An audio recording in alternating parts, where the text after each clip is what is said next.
Hello there. Thank you for tuning in to learn more about AOL or curriculum management at MCI. In the following screencast, we're going to look at definitions of assurance of learning, who is involved in the process, an overview of our roadmap to AOL, and to finish off, we're going to look at some success factors to make sure that curriculum management works also at your department at MCI. AOL, or Assurance of Learning, basically deals with curriculum management, meaning AACSB does have some basic premises when it comes to the academic world, and they see student learning as the central activity of higher education. This implies that there needs to be a definition of learning expectations and the assurance that graduates achieve those. And those expectations have to be key features of any academic program. So we can also say that assurance of learning and the assurance of learning standards are about helping students learn. So this is really important. It's important to understand that assurance of learning, or the AOL process, is about helping students learn, and it's not about teaching. This is also mirrored in this little cartoon I've inserted here. So basically, we need to make sure that Snoopy learns. So we shift our focus from teaching to learning. And this shift in focus is also mirrored in the AACSB standards. And as you can see from this table over here, some 5 out of 15 standards are about helping students learn.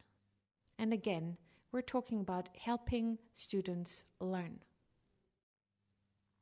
So where are we now? Where are we at present? MCI has got accreditation from AACSB for some 14 graduate programs. What you see in front of you here is a list of all these programs, both on an undergraduate and graduate level. All programs have closed their loops in terms of assurance of learning, and there are some programs that have started a little later that need to do the first loop closing round, but they'll be there soon. To roadmap the AOL or curriculum management process, I would like to talk you through the following chart. So in order to help students learn, we need to first make sure that they understand what it is they should be achieving in terms of a learning goal. So the first thing we need to do for the AOL process is to clearly define the program goals we need to test. This learning goal can then be broken down to one or several objectives. So a learning goal is defined more closely by a learning objective. And in order to make sure that we help students learn and we help them to achieve the goals and objectives we have set for them, we need to develop measures. So types of assessment that measure if students have learned and have reached the goals and objectives we want them to reach. Once we have agreed on a specific measure to actually measure the learning goal or the level of achievement, we need to collect data. So we collect pilot data from student samples, various student cohorts, in order to be able to then analyze this collected pilot data in order to then develop some improvements. So improvements we make to our courses, to our curriculum, overall programs, to make sure that students achieve the learning goals. So once we have agreed on the improvements we're planning to make to, again, help our students learn even better and achieve the goals we have set for them, we need to actually implement the improvements. And then we need to, in a second turn, collect more data in order to see if the improvements we have set are actually working in terms of goal achievement. So again, there's another collect data phase followed by a measure and followed by some analysis that helps us to evaluate the improvement we have made or hopefully made. And this is what ASESB calls closing the loop. And the overall rule here is to measure twice and close once, meaning we have to measure each objective. And please note, I'm talking of objectives here. We have got to measure each objective twice in a 5-year cycle, set an improvement to close the loop. So we measure twice and we close once. This is the overall roadmap to the closing the loop process ASESB wants us to do. Okay, now let's take a closer look at the terminology I've been using so far and the terminology you will come across when going through ASESB materials. I've talked about goals and objectives for each of our programs, goals and objectives that should make sure that our students learn and that we help students learn. But what exactly is a goal in ASESB terms? Now, a goal in itself describes what students will be or have after they have finished the program. So a goal describes more closely what our graduates will be or have. So a goal could read something like, upon graduation, our students will have fundamental knowledge of management science and understand the basic structure of a company. An objective, on the other hand, describes a goal more closely, in that an objective describes what students make or do. So an objective could read, our students are able to identify, explain, and relate to current concepts and theories in management science. Now, another important term we have come across already is the curriculum map. Now, a curriculum map is an overview, some sort of basic table that aligns the curriculum with goals and objectives. From the curriculum map, you will learn which objective can be tested in which of the courses offered in your program.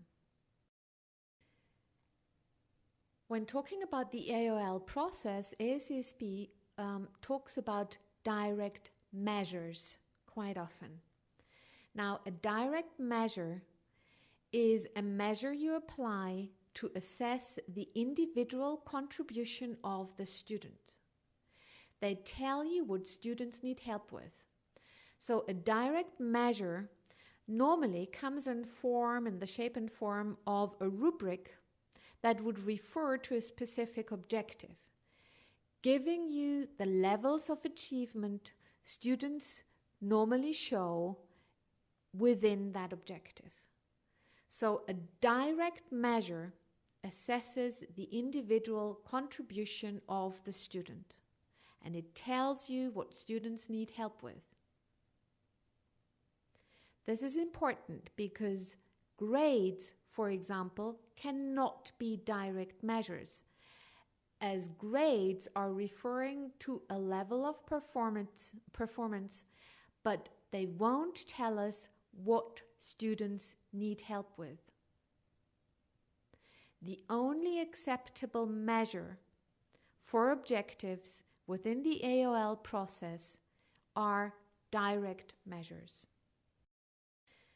A rubric. Now, when talking about direct measures, I have already used the term rubric. A rubric is a description of the standards that are used to judge a student's work. A rubric makes explicit statements about the expected qualities of performance at each point of scale. So in a rubric, you would describe in narrative text what you mean by very good performance, satisfactory performance in a certain field. Now, at this point in time, you might have started to ask yourself, where am I in the overall process, and who is in the boat anyway with me? Now, actually, all of us, we're all in the same boat, and we need to make sure that we actually start moving and start rowing together. So the department heads are responsible for the overall process. They're overlooking coordination. They're communicating with the AACSP focus groups.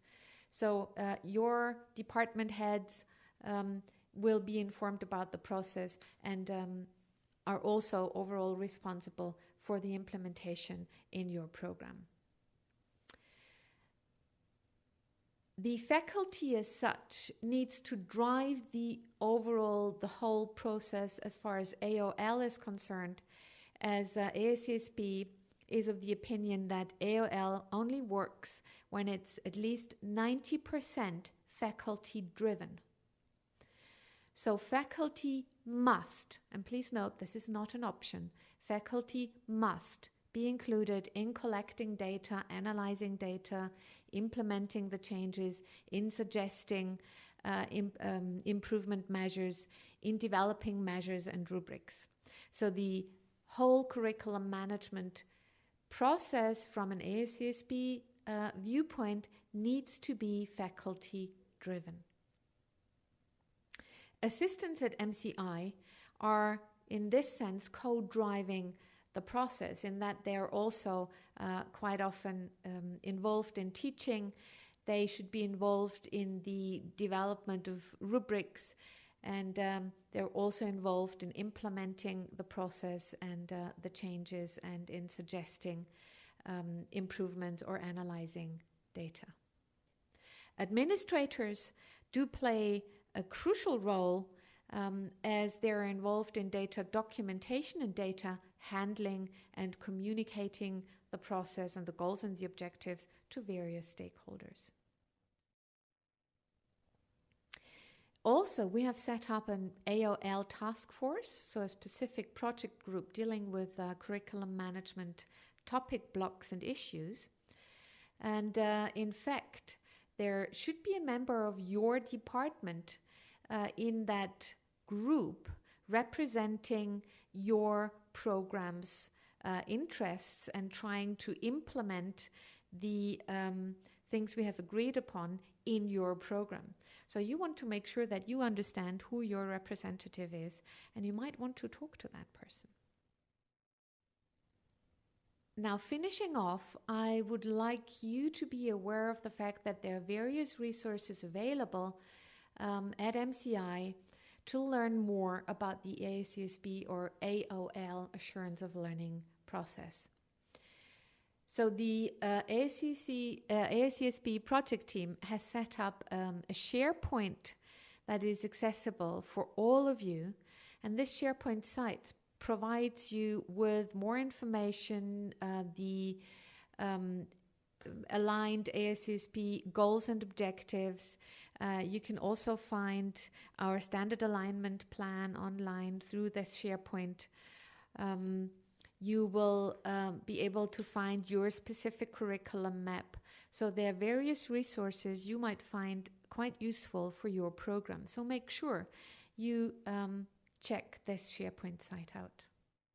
And one last thing before we close off, in order to repeat the most important points from this webcast, I would like you to remember, I would like to remind you that curriculum management is about helping students learn. So whatever we do, the overall question should be, well, is it helping the students? Does it help the students? What kind of measures should I be taking? Does it help the students? This should be your overall benchmark in your decision-making process. Don't forget that we need to measure twice to close the loop once. So measure each objective twice to close the loop once. AOL needs to be faculty driven. So all our members of faculty need to be involved and informed about the curriculum management taking place in your program. There are no learning goals without an objective, and there is no objective without a measure.